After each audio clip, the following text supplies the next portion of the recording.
السلام علیکم میرے پیارے دوستو، تو کیسے ہو آپ سب لوگ؟ امید کرتی ہوں آپ سب لوگ بالکل خیریت سے ہوگے۔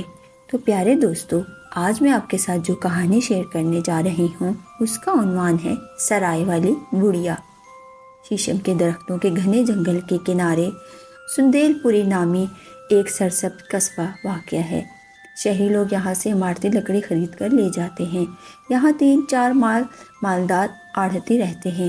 اس قصبے کی طرف ایک پکی سڑک بھی جاتی ہے جس پر کاریں اور بسیں چلتی ہیں۔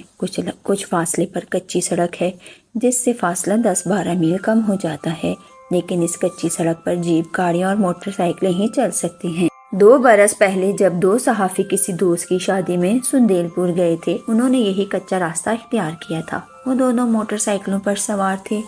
اس کچی سڑک پر صرف ایک جھگی نما سرائے تھی۔ ان دونوں صحافی دوستوں نے وہاں ٹھہر کر چائے پی تھی۔ اس جھگی سرائے کی مالکہ ایک بوڑھی عورت تھی۔ اب دوسری بار دونوں اسی راستے سے سندیل پور جا رہے تھے تو انہوں نے دیکھا کہ جھگی سرائے کی جگہ ایک پکی عمارت کھڑی ہے جس پر سندیل پور سرائے لکھا تھا۔ دونوں دوست موٹر سائیکلوں کو سائے میں کھڑی کر کے سرائے کے اندر گئے۔ اندر وہی بڑی بھی موجود تھی۔ صاف ستھری چینی کی پیالیوں میں چائے لائی گئی۔ ایک صحافی سے رہا نہ گیا، اس نے پوچھ ہی لیا، اماں جی یہ تو بتائیں کہ یہ کایا کیسے پلٹی؟ کوئی خزانہ ہاتھ لگ گیا تھا؟ بڑی بھی بولی، اللہ جب دینے پر آتا ہے تو چھپڑ پھاڑ کر دیتا ہے۔ دوسرے صحافی نے کہا، تو پھر اپنی کہانی سنا ڈالیں، اگر مزیدار ہوئی تو میں اپنے اخبار میں چھپوا دوں گا، لوگ پڑھیں گے، سندیل پور سرائے کی شہرت ہوگی اور بیٹھے بٹھائے آپ کی آمدنی بڑھ جائے گی۔ تو پھر شروع کریں اپنی کہانی۔ بڑی بھی کی سمجھ میں بات آ گئی اور وہ بولی، بیٹا میرا میاں بہت بوڑھا ہے، ہاتھوں میں ریشہ اور جوڑوں میں درد رہتا ہے، سردی کے موسم میں اپاہج ہو کر رہ جاتا ہے۔ ہمارے ہاں 5 بکریاں تھیں۔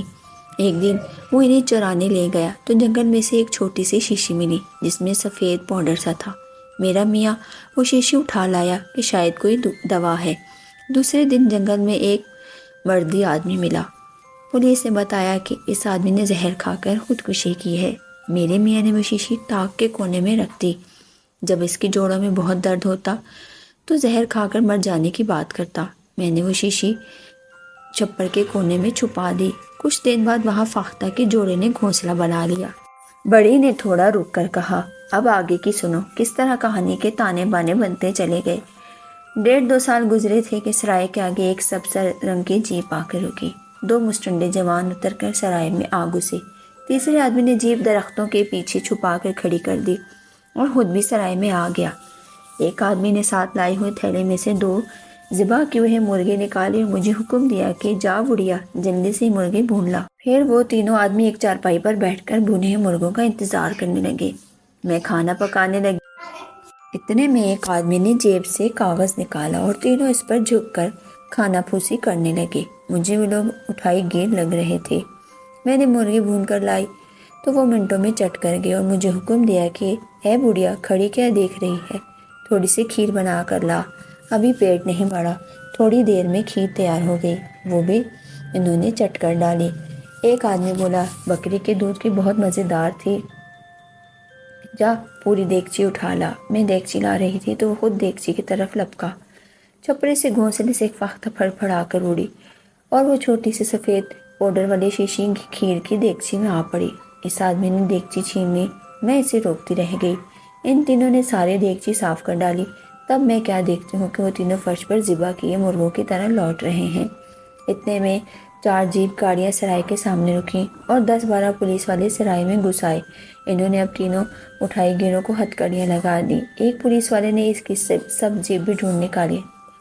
تینوں اٹھائی گیر کی حالتیں بہت بری تھیں، لہٰذا انہیں ایک جیپ میں فوراً اسپتال کی طرف روانہ کر دیا گیا۔